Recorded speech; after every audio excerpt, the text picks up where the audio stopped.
दोस्तों drama serial दुलाब दुलाब जी next episode जी वही update अची चुकी है जेका ताके बुधाईंदासीं। उम्मीद कयां तो ता सब ठीक ठाक ऐं खैरियत सां हूंदो। अचण वाले एपिसोड में आखिर छा थींदो छा न थींदो सॼी अपडेट्स ॾींदासीं हिन नंढड़े वीडियो में।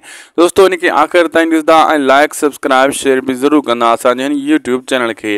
अचण वारा एपिसोड ज़बरदस्त सनसनीखेज़ ऐं दिलचस्प थियण वारा आहिनि। इन्हनि में दोस्तों हाणे मुराद पंहिंजो फ़ैसिलो वठंदो जेको आहे रुस्तम वारनि खां। रुस्तम वारनि खे धमकियूं बि ॾींदो ऐं हू भी धमकियूं ॾींदा। शाहनवाज़ खान ककर जी भेण सां निकाह करण जी कोशिश में लॻो पियो आहे। रहज़न ऐं ककर खे वेही सम्झाइण जी वरी कोशिश कंदो शाहनवाज़ खान त जीअं इन्हनि खे सम्झायां ऐं हू असलियत पंहिंजी नथो ॿुधाए त मां हुन सां निकाह करणु चाहियां थो।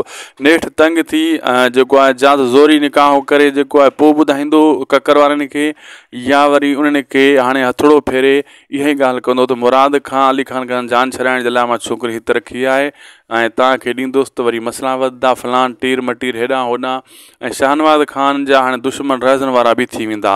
पोइ किस्तनि मां तव्हांखे ॿुधायो त रहज़न ककर वारनि खे ख़बर पइजी वेंदी आहिस्ता आहिस्ता त शाहनवाज़ खान शैतान ऐं मकर फ़रेब वारो माण्हू आहे। तव्हां ॾिठो उअं ई थियो ऐं हू सम्झी चुका आहिनि ऐं हुनखे मुंहुं त चई रहिया आहिनि तूं शैतान आहीं तूं फ़रेबी आहीं तूं में मकर आहे ऐं यानी नक वढी छॾियऊं शाहनवाज़ खान जो। लाइक सब्सक्राइब शेयर ज़रूर कंदा असांजे यूट्यूब चैनल के। मिलंदासीं नेक्स्ट वीडियो में। अल्लाह हाफ़िज़।